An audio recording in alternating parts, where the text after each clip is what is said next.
لڑکے کا اپنے ماں باپ کو عزت دینا، احترام دینا اس پر فرض عین ہے۔ نماز پڑھتے ہوئے ماں بلائے تو نماز توڑ دینے کا حکم، نفل نماز، سنت نفل، ماں بلائے نماز توڑ دو۔ لیکن اگر یہی ماں باپ بیوی اور خاوند کے تعلق کو خراب کرنے لگ جائیں تو پھر یہ سامنے کھڑا ہو جائے۔ کھڑا ہونے کا مطلب ہے کہ اپنی بیوی کی حفاظت کرے، بدتمیز نہ ہو، بے ادب نہ ہو، گستاخ نہ ہو، کہ والدین زیادتی بھی کریں تو ان کے سامنے بولنے کا حکم نہیں۔ وَإِن ظَلَمَاكَ، وہ ظلم بھی کریں تو ان کے سامنے بولنے کا حکم نہیں ہے۔ اس رشتے کو باقی رکھنے کے لیے خاوند کو بھی مضبوطی سے کھڑا ہونا پڑے گا، بیوی کو بھی کھڑا ہونا پڑے گا، ماں باپ کو عزت دیں، رشتوں کو عزت دیں۔ بہت سے بچے بہنوں کی سن کر بیوی کی ٹھکائی شروع کر دیتے۔ چند دن پہلے ایک بچی میرے پاس آئی، وہاں سے میرا گاؤں ہے تلمبا ملتان کے پاس، تو بہاڑی سے ایک بچی آئی کہ جی میرا خامند مجھے بہت مارتا ہے، بہنیں میری شکایتیں لگاتی ہیں، وہ مجھ سے آ کر پوچھتا بھی نہیں کہ مجھے یہ بات پہنچی ہے، بس آتے میری پٹائی شروع کر دیتا۔ تو یہ اس رشتے میں سکون باقی رہے، وہ آپس کے رویے اشد ضروری ہیں۔ خامند بیوی کو عزت دے، احترام دے، بیوی خامند کو عزت دے، احترام دے۔ خامند جب تھکا ہوا کام سے واپس آئے تو اس کو تانے طنز کے ساتھ اس کا استقبال نہ کرے۔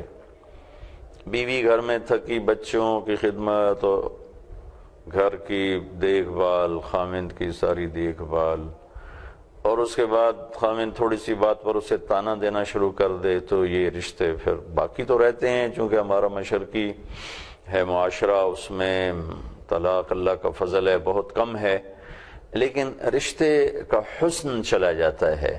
کچھ خارجی عوامل ہیں جو میں ہر دفعہ دہرا رہا ہوں۔ لڑکے کے ماں باپ جنہیں ہم ساس سسر کہتے ہیں، لڑکی کے ماں باپ جو اس کی طرف سے ساس سسر ہیں، کچھ یہ دو عوامل بڑے زیادہ دخل انداز ہیں، اور ان دو میں بھی لڑکے کے ماں باپ بہت زیادہ اس رشتے کو نادانی میں خراب کر رہے ہیں، ان کی نیت خراب کرنے کی نہیں۔ کون اپنی اولاد کا گھر خراب کرنا چاہتا ہے؟ انہیں پتہ کوئی نہیں، وہ اچھا بنانے کے پیچھے خراب کر دیتے ہیں اور بہتر بنانے کے چکر میں بگاڑ دیتے ہیں، چونکہ حدود کا نہیں پتہ، پھر میرے نبی کی سیرت سامنے نہیں ہے۔ میں اب سب سننے والوں سے کہوں گا، میرے نبی گھر میں کیسے تھے، آپ نے اپنے گھر میں کیسے زندگی گزاری، اسے ضرور پڑھیں۔ میں رات ہی ایک جگہ بیان میں کہہ رہا تھا کہ ہم اللہ کے محبوب کے معجزات بیان کرتے ہیں، چاند کے 2 ٹکڑے ہو گئے، انگلیوں سے پانی نکلا، اور درختوں نے سلام کیا، اونٹوں نے سجدے کیے، اور تو اتنی 2 بڑی جلدوں میں کتاب علامہ سیوطی نے لکھی آپ کے معجزات کی، میں نے اشارتاً عرض کر دیا۔ لیکن میں آپ سے اپنی دل کی کہتا ہوں کہ میرے نبی کا سب سے بڑا معجزہ آپ کے عالی اخلاق ہیں، جس پر اللہ بھی تعریف کرنے پر آ گئے۔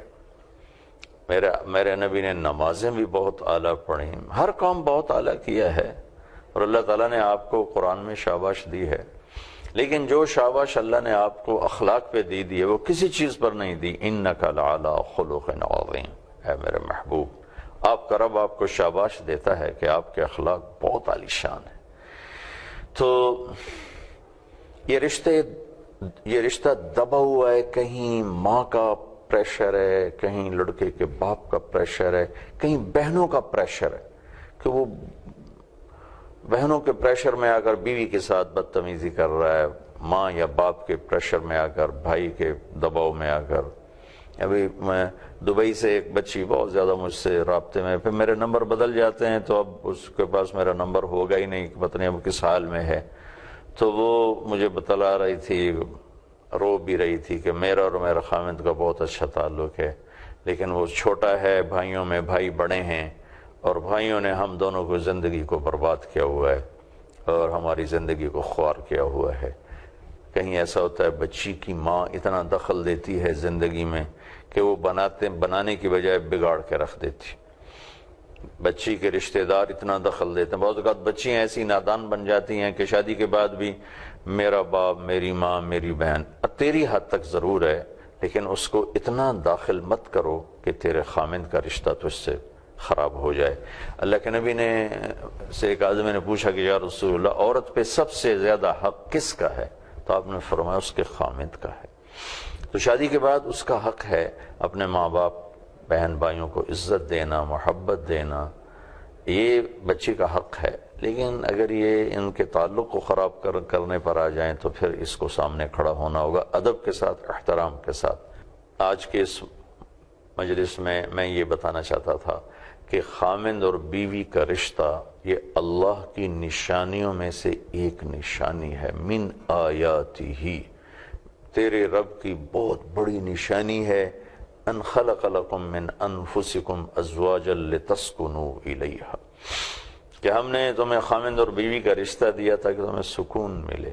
اب ان کے آپس میں کیا سکون کب آئے گا؟ جب خامند بیوی کے ساتھ اظہار محبت ہو. ہمارے ہاں تھوڑا سا کوئی بیوی سے تعلق ہو جائے تو اوپر والے مار دیں، یہ تو رن مرید ہوگا، یہ تو زن مرید ہوگا، یہ تو کمرے سے نکلتا ہی نہیں ہے، اس کو تو کوئی اور سوچتا ہی نہیں ہے. ایسے بولنے والے بہت نادان ہیں، بہت نادان ہیں، بہت نادان ہیں. بیوی کی ذمہ ہے کہ خامند کو عزت دے، احترام کرے، اس کے لیے کوئی ایسی بات نہ کرے جو اس کے مزاج کے خلاف ہو، دل شکنی ہو، عزت نفس مجروح ہو. تو پھر یہ سکون بھی باقی رہے گا، محبت بھی باقی رہے گی. کچھ تو یہ خارجی عوامل ہیں جو اس رشتے کو توڑ رہے ہیں، کچھ ان میاں خامند بیوی کے اپنے اندر کی وہ نافہمی ہے، نہ سمجھی ہے کہ یہ ایک دوسرے کو وہ عزت اور احترام نہیں دیتے جس کا اللہ تعالیٰ نے، اللہ کے محبوب نے حکم دیا، مطالبہ کیا. تو وہ یعنی بیوی اگر نفل روزہ رکھنا چاہے تو خامند سے پوچھ کر رکھے. اگر خامند کہے آپ نے نہیں رکھنا تو بیوی کو حکم ہے کہ روزہ چھوڑ دے. رابعہ بصری رحمۃ اللہ علیہ رات کو روزانہ نفل پڑھتی تھیں ساری رات، تو غسل فرماتی اور خوشبو لگاتی، پھر اس کے بعد اپنے خامند سے پوچھتی آپ کو میری ضرورت ہے؟ اگر وہ کہتے نہیں، پھر کہتی مجھے اجازت ہے میں اپنے اللہ سے بات کر لوں. اگر وہ ان کے خامند کہتے اجازت ہے تو پھر مصلی پہ کھڑی ہو جاتی تھی. تو نفل پڑھنے میں بھی آپ دیکھیں وہ اپنے خامند سے پوچھ رہی ہیں. تو آج میں 1300 سال کے بعد ان کی کہانی آپ کو سنا رہا ہوں کہ کس مقام کی وہ خاتون تھیں، کس درجے کی وہ خاتون تھیں. ایسی اللہ کے محبوب نے مردوں سے کہا کہ بہترین خامند وہ ہے جو بیوی کے ساتھ، بہترین مسلمان وہ ہے اور بہترین انسان وہ ہے جو بیوی کے ساتھ اچھا سلوک کرے. پھر آپ نے اضافہ کر کے فرمایا اور میرا تم سب میں سے سب سے اعلیٰ سلوک ہے اپنی بیویوں کے ساتھ. تو اس پر آپ غور فرمائیں. ان آیات کو سورہ روم میں پڑھیں. یہ سورہ روم کی آیات میں نے آپ کے سامنے پیش کی ہیں. اللہ تعالیٰ کی نشانیاں، ہمارا مٹی سے بننا، اللہ تعالیٰ کی نشانیاں، زمین آسمان کا بننا اور زبانوں کا الگ ہونا، رنگ روپ الگ ہونا، اللہ کی نشانیاں، نیند کا آنا، بیدار ہونا، اللہ کی نشانیاں، بارش، آسمان، زمین، چاند، تارے، سورج، سیارے، اور اللہ کی بہت بڑی نشانیوں میں سے ایک نشانی خامند اور بیوی کا تعلق. تو میں جو بھی میری بات سن رہے ہیں، جو مرد ہیں، اپنی بیویوں کو محبت دیں، اظہار محبت کریں خامند بیوی کے لیے، بیوی خامند کے لیے. یہ ضروری ہے. ایک صحابی بیٹھے تھے اللہ کے محبوب کی خدمت میں، ایک اور دوسرے صحابی گزرے تو انہوں نے عرض کی یا رسول اللہ یہ جو آدمی جا رہا ہے مجھے اس سے محبت ہے. تو آپ نے ارشاد فرمایا تو انہیں اسے بتایا کہ جی بتایا. تو انہیں کہا اٹھو اور جاؤ اس سے کہو انی احبک، اسے جا کر کہو کہ میں تم سے پیار کرتا ہوں. یہ چیز بتلاتی ہے کہ اظہار ضرور